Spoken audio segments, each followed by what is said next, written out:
And what is the word stubborn academia? And you'll be a Abronye once like Abronye and triple. As a very good. Way Amakai, Abronye Amakai, 2013, 15, 16. Then Sebi na mfrememo allegedly. Mahama ka se wadani dwamfuru wonsiro sekai. Tama na amon for kasa memo ni nya ne de ade Mahama nya bo trade ye Ghana yo so masa we ti obi akra she ti obi a.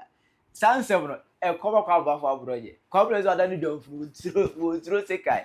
Upon intimidation the still Abronye entrefo. Abusia Oza na nsia na mbra abita ka kire o se Mahama excellency or the ade be fe no Sports Levy aba. After so you betting tax if you want oh come back for Abronye and na be clash. Me want you no akire wadwe ama me e wo comment section aha yi Penyah Brock Media me so so any dey o be like video no that one subscribe button some back click notification icon latest update some akire wadwe da ma me e wo comment section me so ba so no share video post onya bi ahwe etien ka bi shemu ye to ba wie ye NDC magana 40 ase omo ba sports omba betting tax obeye free ho no mo eno kra no enye obi a na etwa but as omuma no ye se betting tax no as ye gi Ghana ni bia bi ba me bet minimum ever since I bet ba ye he betting boys ne kan say mahihia odds mahihia den minimum min twa bi da bet minimum 80 betting tax me enye myself but this form of betting tax ye say as if say anope bia ye gi Ghana ni bia betting tax eno mu ye dede ewo ho eno ka che Ghana for ombo be ye free ho no sa na Eeii levy omu sa ka oh Eeii levy ana Ghana ni nye eni adwuma ye onya kakra na ko sende a ye za 3 Eeii levy eni ade as if say da bia na agi obi a Eeii levy on send this car auto baby uko yi a enka ho bi this all transfer for phone so ama wo bi ansa ni ati Eeii levy but omo yen say say whatever transaction be bia no ye gi Eeii levy any ade asa no pe bia gi Eeii levy free Ghana for bia ho no mo e mo ka che Ghana for say eno no ombe ye free ho any COVID-19 levy anokwa ye to we ye ndisi wi no ba ba mu no betting tax omu ye free ho Eeii levy omu ye free ho COVID-19 omo ntimi anyi na ekrokro de John and na just political statement omo ntimi anyi na omo yi Eeii levy free ho no mo no eno mo de dumso levy D levy e baaye I say D levy ni kura no eso se ni Eeii levy ye bobo won ye nwieye e buza kwansima ye nkonkonko ti a after so me betting tax every ho no mo no omo de Sports Levy eba betting tax there utwa bet ya ne tew but Sports Levy there go say obia betua bi betting tax na eye for omo butwa bet no omo ne tua but Sports Levy there say wo hwebo so per sports say wo per sports obia betua bi eno na media ne so TikTokers for Edin kan kraga say masa his excellency there na wo ye Ghana for sa robbing Peter to pay Papa na wo yan sa no da we ko media ne so a Kwame Bafo Abronye Bro regional BP chairman I was a lawyer Kwame Bafo Abronye John Mahama abe class efa Sports Levy we be share betting tax and na winning small kind campaign omode man mabunu campaign message back omode da Ghana mabunu said the President Mahama ka say campaign there entro kakra na da kakra karbure kakra 419 kakra na yekoye nim no ni yekoye nim no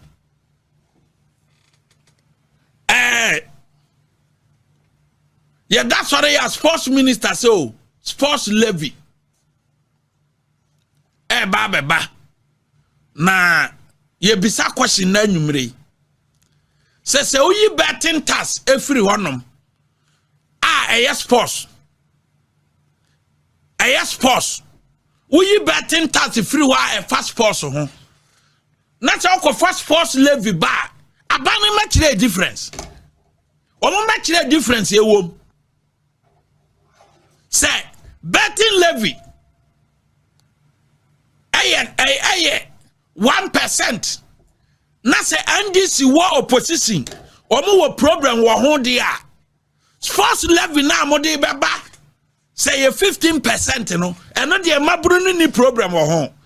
Enti Ghana mabunu ye bisa mo say one tua betting tax Not out to sports levy dia.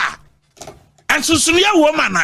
And now question ya made ma Ghanaian used to say they should define the Ghana mabru question ya made ma no. Ghanaian youth mun define the difference between betting levy and sports levy. Mass I have 50 over 50. I have 50 mass. Define the difference between sports levy and betting levy. Now, person unya mass ni ya sports levy no aye NDC dia and a betting levy no aye MPP dia. Enti asa otimi kire mu ye. Define the difference between sports levy and betting levy. Ghana mabunu mundi fan wa comment section no so na monye mo mass. Na wo ye wo so deceptive say mundi amubatima deceive obia ana mu deceive nkrofo ko mu deceive nkrofo ko ayamo masema na men ha me ho me de question ne say Ghana mabunu mo hwa me na nwumre nu. They should define the difference between sports levy and betting levy. Now one conclude say every levy be levy there. Mass in so no. Unya 50 over 50 no. O pesa unya 50 over 50 na. Conclusion no fashion say every levy be levy. All die be die. Into every levy be levy. Define the difference between sports levy and betting levy. Abana yi betting levy a free ho or the sports levy bro. Abana yi betting levy Eeii levy a free ho or the Eeii dumso levy. Aba eno no de water petrol 3 gallons so utua more than the na utua Eeii levy. Abana se wa Eeii levy a free ho wa maintain VAT act no e de bia ye den aka ho. These are the issues and net taxes. Special import levy ya mende adwoso no e de kwasoro omo de bia yeden aka ho e o masema ni nyina nse eno the question this evening say eno na Ghana mabunu mo pa na we are or the sports levy ba or the dumso levy ba wato electricity mu wato everything mu no waba be catch us say inflation abafom no wa bisa ho say inflation na abafom no ene ye electricity yi ayetua electricity bill ayetua no ene na machi ana inflation na abafom no ye kwadwama ye de tom ne ye niam tom te say inflation bafoma na kyerese inflation bafoma enkrofo nya sika kwadwam ekodidwa ye toniema inflation bafom aban ne tua contractors ka road contractors tutro say o man Ghana ha road contractors are suffering road contractors are suffering road contractors are suffering at den Ghana ha road contractors and na se finance minister betua road contractor car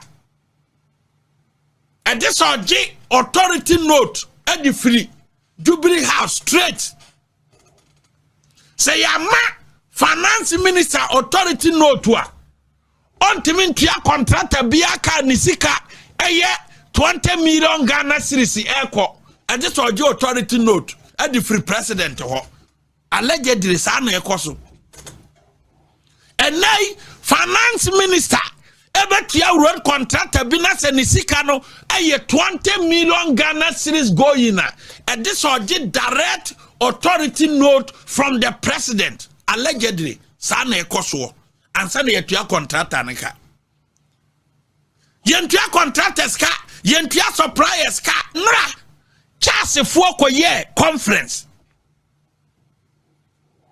asemo word omu yusu ya ne say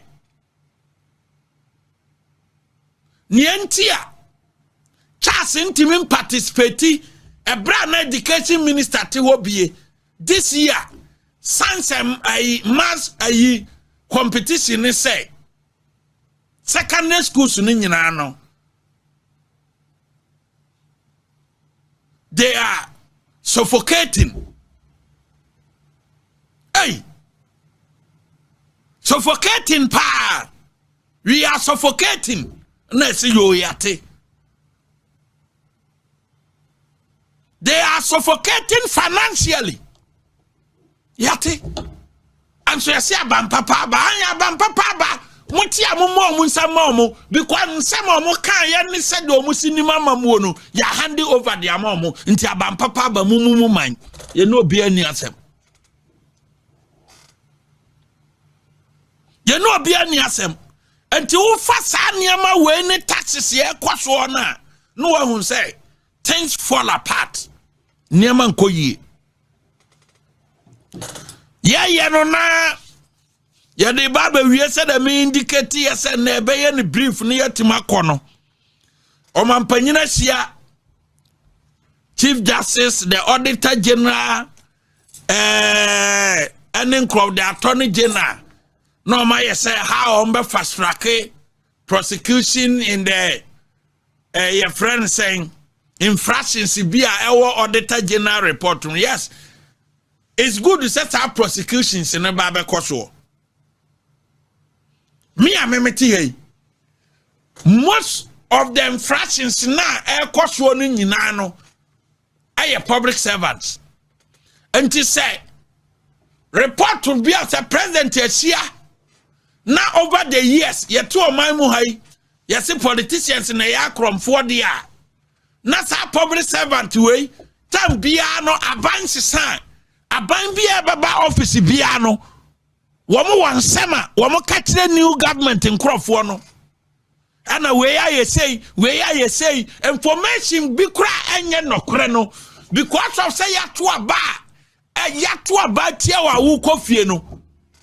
Public servant we no and now some person the incoming government no mo ye free ye adwuma no mo kwaso tena ho didie ntino information bi o mo de be ma efa officials o mo kofie no most of them ni nyina no anya information a eye nokore but because of some person o mo tena ho na o mo niama o mo ye no mo kuso tena ho ye ntino wa wu kofie no and some o mbeka afa pontisi ho and someone be kan afa nkrofo bi ho no public servants for no me say someone be kan fa the outgoing government for no ho no because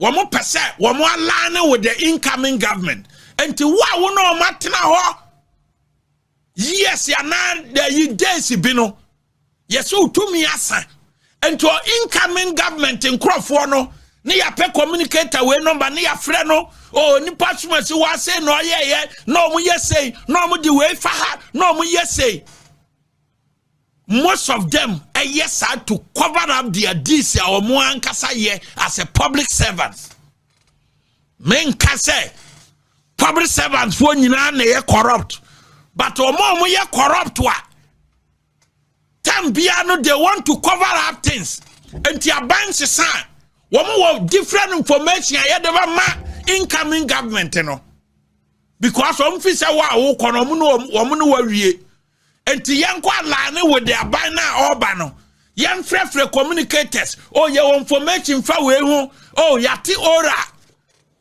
ora ya ebeto ho sisi ai no okuje to abrakwa Daniel Dominevo ani omo keka ho no some public servants and the information no come out could get tabla in the committee no every information be o could get tabla one some public servant in the come out ye ni problem and they Auditor General report to na ba no do ha yes say charge ministry no e be a chief director e be a director of finance e be a technical officer bi enti me nya dadi e read the Auditor General report no minim die wom na se president ti committee e chief justice e Auditor General e attorney general say infractions bi a ewo ayinum ehun ba hia say be prosecution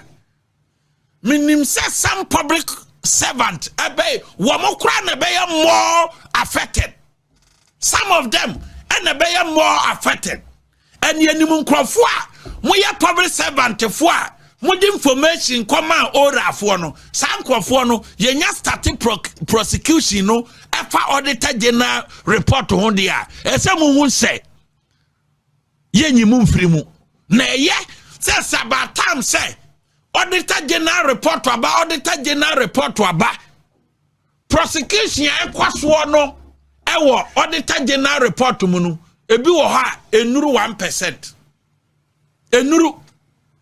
But over kan report no enkrofo a ye say charge omododo no nyina no 90% to 95% aye public servant fo binum a wo manya position na wo mon kura e hye o mase ebi kura o makatua nye e wo sa agency ho wo be ko agency bi no na staff we wo ho no makatua nye ubekwa agency bino na a whole of a year na obi allowance cry mfama no enso ube ready auditor general report no na bia 3 technical nkrofo miensa bia omo wo honom no akonzumu agency ni sika nyina na staff no te ho wo mabra bonko yie wo mo ho kire omo etimede sa meeting na President Mahama ani Chief Justice Asia ani attorney general sia ani auditor general sia na infractions ni niam bi enko yie no our auditor general report mu no ye ba be prosecute me I am for it because we call agency bi no adwumayefo no binum pa ya recruit omo a wo mo na yi adwuma no e ma agency na brabo ko yie no ne ese so omunya allowance bi wo ha se se de ma adwumayefo na bia director of finance bi no watena so no wadi ubekwa ba bi na chief director bi awo agency bi adwumayefo no sika se said man no watena so no wadi report to baba no yes agency way wo ma lose 100 million Ghana cedis yes agency way ye koto way and so adwumayefo no na ye adwuma this scanaba but they are suffering na enipa mienu awo agency wo mo nko na edidie me this fast track prosecution our auditor general report to Munu. Me, I am for it. I am for it. Because ebema this time public servant for no binuma. Woman fee say abansi san. Wombe make cansem nin yompe aqua ditro to align with the new government. Nisadie woman information ma ora for ni adeno because one person omotena babi omoteno. Obi anko face prosecution ni bi because all kind auditor general report na didn't say normally ministers didn't mam normally DC for didn't mam but more director of finance chief director one na mo nkra na bufa so no e ho na asem ni firi ntimede I am for it yemfa akonya we na yenkase enedadua yi Nanka say judiciary no yes in some high court judges osha letter list eba bontia na the animal farm judge kura ka ho bie na say na yes omu in animal farm judge de me call remand no na ne din ka ho bi list na so far mahu no allegedly mahu no na ne din ka ho bie na letter from the judicial secretary Amakin Kine say due to unforeseen circumstances binti Oma postpone no dwumadie no indefinitely need date. I hope say emeye financial constraint tina omo postpone no ye. I don't want to believe says our postponement no due to financial constraint. Because judiciary generated revenue revenue no kwa buying her direct. And I don't want to believe we say postponement no swearing in of the judges be a financial constraint. Now say a financial constraint not a swearing in sika nya dia na ye bisa say judges ombe that twa omo kase e for omo adwuma na esu omo ina anya hwe abaning fa omo MPP there we are not opposing any judge bia omo so in as a high court judge, as a court of appeal or supreme court judge. Vacancy na abeto ho ne yese kokofere. Enyamra edikania andi si afa nkrofo adwuma yentu omoka. Namom ya famu ne se yantua moka as a judge ya samre mpo na fearing in aban ni sika no. Enti minim se onye sika mamo. Namom MPP aban ba. Judges yake yebesua mu ina. You see, financial constraint, of which I don't want to believe, and I don't want to interpret their letter to be so. Because Article 127 of the Constitution, no, Sikabia, SSA, the judiciary, no, and you can't say buying every because Constitution can pray. And the actually say, Sabain ni sika krana bibia fa judiciary ho no ese sabain kope sika no de beye and na menemo ka say about 40 or 39 judges wo mo families eba beduru akra enora ebinum ba beduru Monday no ya pay hotel mo mo deda because o ma this year ya beso o mo in enora nwumre o ma nya communicate say enasua no in no antima maso enti judges ya ebi free eastern region wa basi na busuafo ebi free western region ebi free bono east ebi free asante region ebi free central wo mu nyina de o ma busuafo aba enro o mu tete nkran ya o mu boabo o mu ne akodubiri ha so a anwumira no communicate ba ya anya yi unforeseen circumstances and make us say me mpese ma interpreti unforeseen circumstances no enkonko yese a financial constraint be because Article 127 of the 1992 Constitution no esese who say sika bia esese ko judiciary esese de ko sika bia esese ko judge ho esese ko na yemvari ye ni tumi sa enti sisi ampo na ban ni sika se ode ba ya suare yinyi ane haban sika ode betu omo kamantri e bedin na mom munya gidie judge se ya enra ya postpone mo suare yinyi munya gidie se ya sua mu inwie na sa ban na ntua mo kakra na ampipi aban ba ye betu amoka because me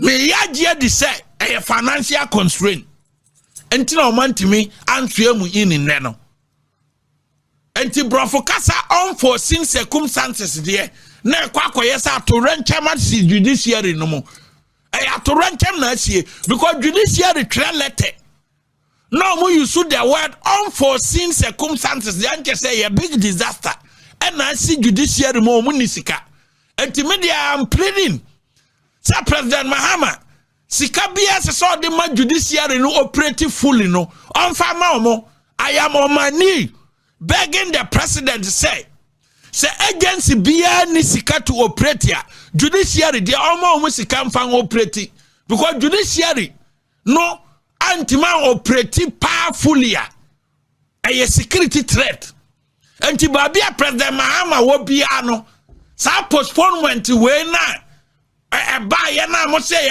unforeseen circumstances no me dem nim say financial constraint ya mo postpone ye anti misraw say agencies no ministries dodo no nyina mo ma o musika ministers no o mo staff o mo ho because o mo movement no enye easy ma na mom that of the judiciary dear Mr. President my judiciary no operate fully my judges na allowances nko no muntimi operate fully yempa confirm asembia wo krom ha biem mo ntom no muntimi nya adwuma na cases na eba no wo muntimi and dispenses a cases ni nyina na oman no emfa ne ntoma pamfra Ubeto achira wadwen amami e wo comment section aha Penyah Media